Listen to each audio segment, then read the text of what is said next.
Welcome everyone, my name's Marina Bakker. I'm a psychotherapist, educator and coach, as well as an author of Dangerous Liaisons, Red Flags of Dating and Relating. I'm the founder and the creator of Healing Your Inner Child Trauma to Call in Your Soulmate.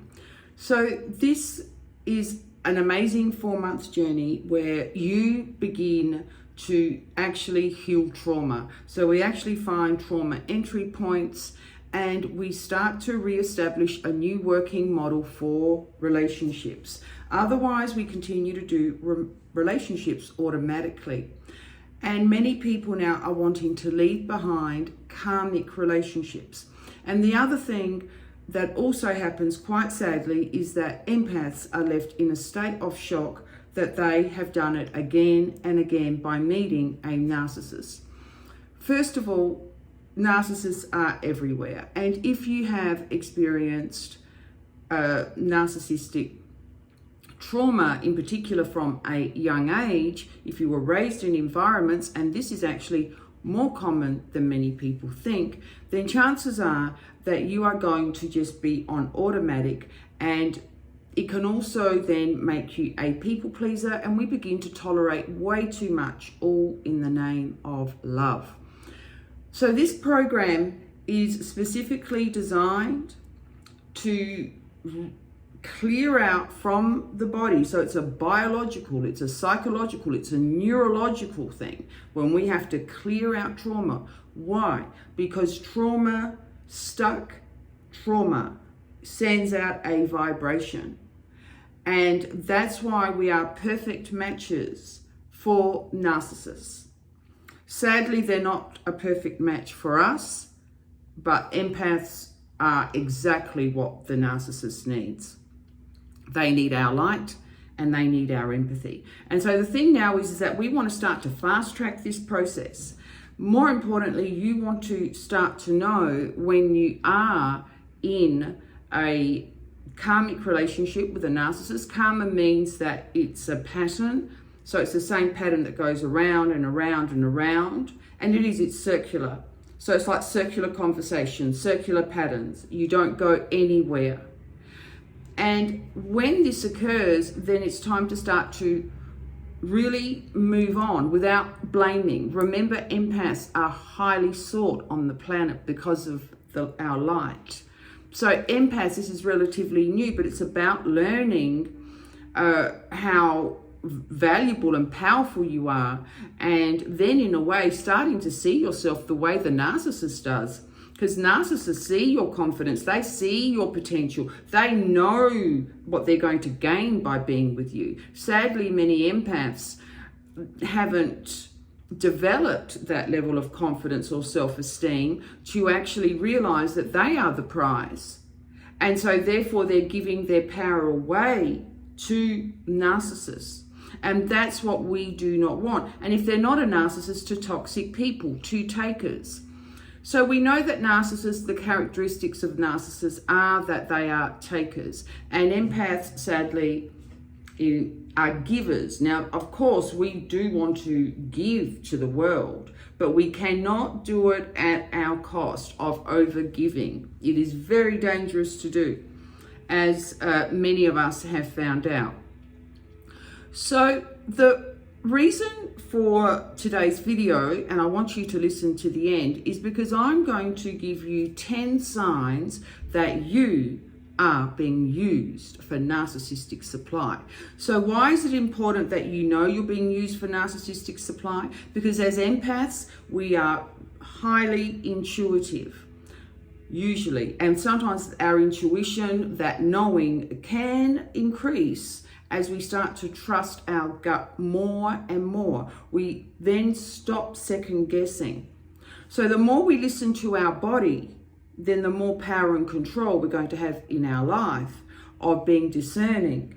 And it is important to be discerning because we have not been placed here on this planet to be fuel for narcissists, and they are everywhere. And we are seeing that more and more people are waking up. More and more people are waking up and they're saying, whoa, something's wrong here. because we are no longer going to be able to tolerate these karmic relationships where empaths, God's children, are being used for narcissistic supply. It cannot be this way. Love is love, yeah, and abuse is abuse. Narcissists are not here for love. They are self-serving, so they serve self.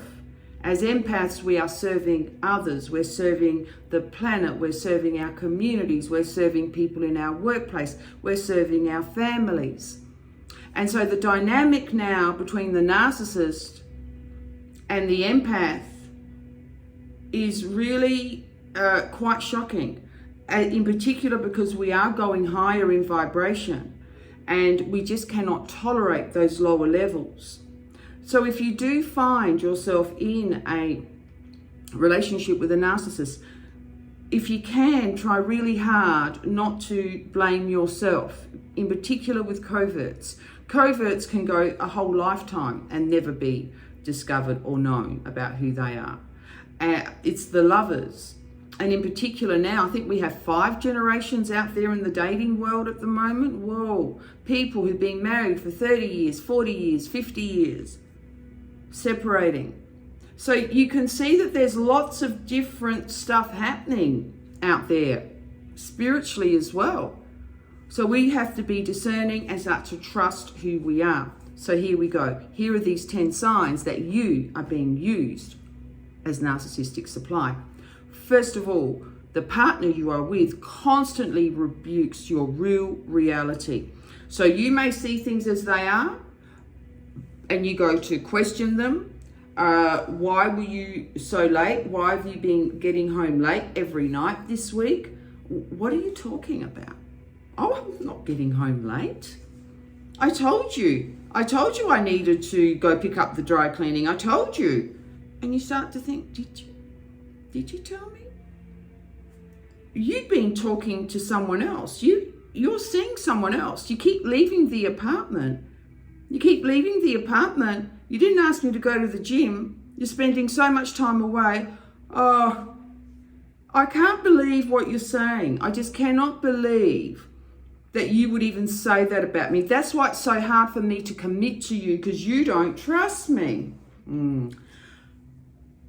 Listen to your body. We need to really have a clear reality of where we are and what is occurring for us. Sign number 2, you are the giver in the relationship. Whether it's you giving with help, whether it's you always needing to go out and buy groceries, whether it's you always cooking the dinner, whether it's you always having to listen to them, whether it's you always having to pretend that they haven't done some really bad things, you're the giver. If it wasn't for you, the relationship would not keep going. Sign number 3, confusion. So much confusion in your life. You can't even begin to make sense of what you need to do in your day. It's like you have trauma fog all day, brain fog. There is so much confusion. Why did he say that? Why did she do that? But they said that they were going to pick me up and take me out tonight. But now they're busy with friends. Why hasn't she called me? What does she mean that she's not sure about where she wants to take the relationship now? So there is confusion. Sign number 2, you are fatigued, because you're always trying to please the narcissist. But what many people don't know is that they've attached themselves and they're siphoning energy from you. So they're taking your light, they're taking your joy, they're taking your confidence, they're taking your identity. So many people cannot believe that the narcissist actually copies what they were doing, buys the same bookshelves, starts traveling, doing things the way that you used to do it. People can be quite shocked. So you're quite fatigued, but what you don't know is that they are giving you their energy and your energy is going to them. Now, low vibrational energy makes us anxious. It makes us second guess ourselves, and this is also how they're able to mind control us. So it's extremely, the energy continues to travel. Sign number 5, you develop cognitive dissonance. So because of the trauma that you begin to experience and trying to make sense, you have to ignore what they've done. You're not ready to accept the fact that they are cheaters. You're not ready to accept the fact that they're playing you. You're not ready to accept the fact that they're talking to someone else. So you just dismiss it and you just keep going. They love me, they love me, they love me. But that other knowing never goes away, and then that creeps in. So now we have 2 belief systems, 2 thought systems. Sometimes you actually just want to stay away from them because the energy of their lies does not feel good. Sign number 6, you are scared about what's going to happen next in the relationship. Now, this usually comes once the mask falls off the first time, whether you've discarded, they've discarded, there's been a fight, but you start to become anxious, you start second guessing yourself, you start to blame yourself for any problems, and the narcissist then makes you walk on eggshells. And if you say to him, no, I really want to talk about this, they may say something like, this is going to end in tears. Very stubborn, very cruel, very cruel. Sign number 7, they are demanding of your time, energy, attention, affection. You literally feel drained. It's this constant need to be giving to them. And it's you having to fit into their reality. They'll tell you when they're going to see you. They'll tell you when they're doing this, when they're doing that. And you just feel fatigued. You actually feel tired of the constant demands that they're making. They'll say, oh, you're so healing to me. I love the way you nurture me, the coffee, the dinners, and it's all you giving to them. But they don't ask you how you feel or what you're needing. No. Sign number 8, when you stand up for yourself, you're a strong person, right? And all of a sudden now we start seeing possibly that we're being taken advantage of. And we start to use words like, no, I'm not doing that. No, that's not going to happen. So then all of a sudden, the narcissist may go quiet, but be prepared because they then will get you back. They may use the silent treatment. They won't talk to you. They'll start projecting anger onto you because it's all of your fault. There is no equality in this relationship. Sign number 9, this is an important one. Your partner is making you jealous. How do they do this? By rejecting you, by not talking to you.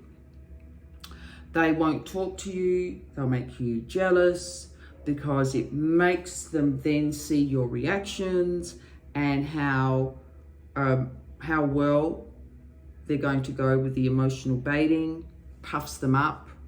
Confident, your confidence goes down, and it makes you try harder. That's very, very important. Sign number 10, your confidence is slipping away.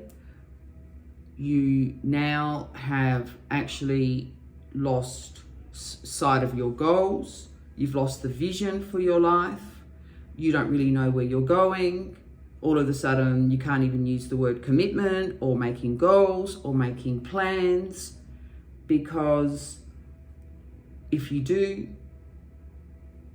the narcissist doesn't like it. Oh, here you go again. Can't you just get on with it? Why are you always having to say the same thing? So you start to stay very quiet. All right, now, if that has helped you, please let me know. And if you'd like more information about the healing your inner child trauma to call in your soulmate, then it's in the description below. And it's really important now that we start to take the right steps and we start to create more love on the planet, because as I said, this narcissist and empath dynamic that has been really in existence for thousands of years now is going to need to start to stop, in particular for empaths who have definitely raised their vibration. All right, that's all for now. Stay well and let me know if I can help you in any other way. Bye.